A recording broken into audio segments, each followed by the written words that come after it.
Hola! Toleleje, toleleje. Kunin at basahin, kunin at basahin. Ako po si Kuya Sam Pagaduan, ang inyong kasama sa ating lumalim at mamunga Gospel Reflection. Ngayon ay April 19, 2026.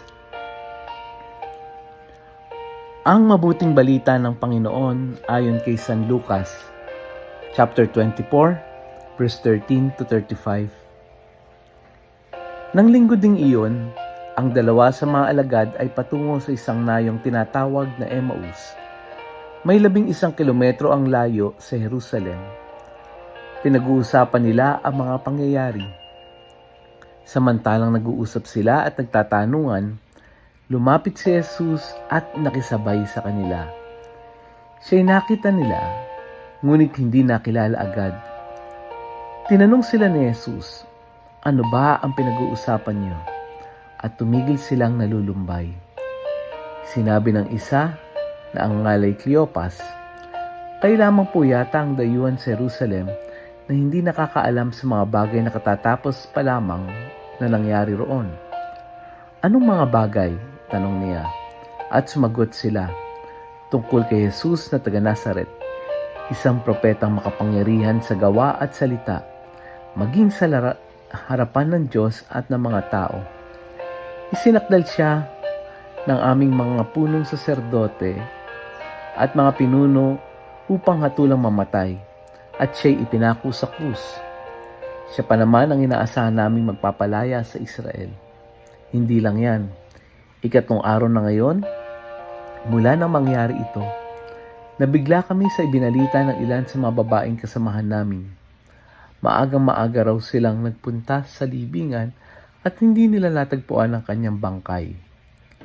Nagbalik sila at ang sabi, nakakita raw sila ng isang pangitain. Mga anghel na nagsasabing, buhay si Jesus. Pumunta rin sa libingan ng ilan sa mga kasama namin at gayon nga natagpuan nila, ngunit hindi nakita si Jesus. Sinabi sa kanila ni Jesus, "Kay hahangal ninyo, ano't hindi ninyo mapaniwalaan ang lahat ng sinasabi ng mga propeta? Hindi ba't ang Mesiyas ay kailangang magbata ng lahat ng ito bago niya kamtan ang kanyang marangal na katayuan?" At ipinaliwanag sa kanila ni Jesus ang lahat ng nasa saad sa kasulatan tungkol sa kanyang sarili, simula sa mga aklat ni Moises hanggang sa sinulat ng mga propeta. Malapit na sila sa nayong kanilang patutunguhan at si Jesus ay waring magpapatuloy pa ng lakad. Ngunit siya'y pinakapigil-pigil nila. "Tumuloy na po kayo rito sa amin," anila, "sapagkat palubog na ang araw at dumidilim na." Kaya't sumama nga siya sa kanila. Nang siya'y kasalo na nila sa hapag, dumampot siya ng tinapay at nagpasalamat sa Diyos. Saka pinaghati-hati at ibinigay sa kanila.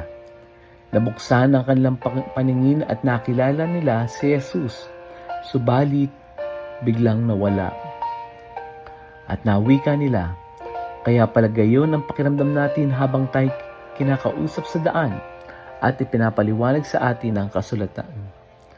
Noon di tumindig sila at nagbalik sa Jerusalem. Narat na nila nagkakatipo ng 11 at ibang kasama nila na nag-uusap-usap. Muli ngang nabuhay ang Panginoon. Napakita kay Simon at isinalaysay naman ng dalawa ang nangyari sa daan at kung paano nila siyang nakilala ng paghati-hatiin ng tinapay. Ang mabuting balita ng Panginoon. Pinupuri ka namin, Panginoong Hesukristo. Happy Sunday po sa inyong lahat. Sa gospel natin ngayon, yung 2 alagad ay naglalakad papuntang Emmaus. Hindi nila nakilala si Jesus, pero nakikinig siya sa kanilang kwento. Ipinaliwanag ang kasulatan at kalaunan, nakilala nila siya sa pamamagitan ng paghahati-hati ng tinapay. Anong ibig sabihin nito para sa atin? Una, pinapaalala nito na si Jesus ay laging kasama natin sa ating mga paglalakbay. Kahit hindi natin agad siya nakikita o nakikilala, anumang yugto or stages ng buhay natin, laging nandoon si Jesus.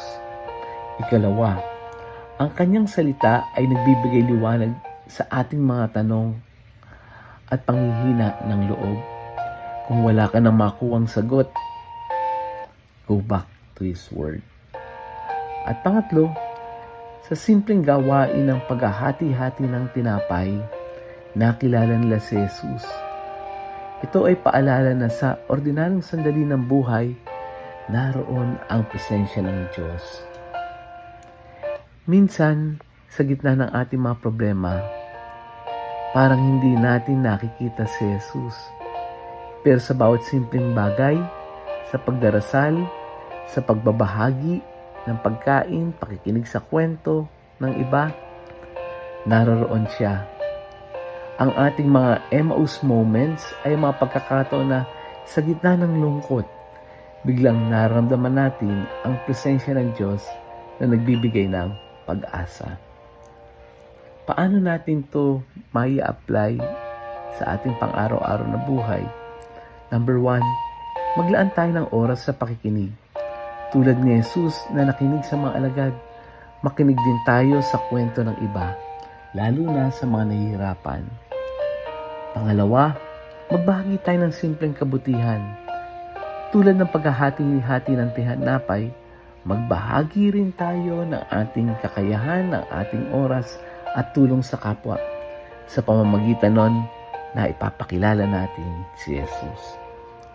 At pangatlo, let us always look Jesus even in ordinary event. Sa simpleng dasal, sa simpleng pakikisama sa pamilya o sa pagtulong sa kapitbahay, nakikilala natin ang presensya ng Diyos.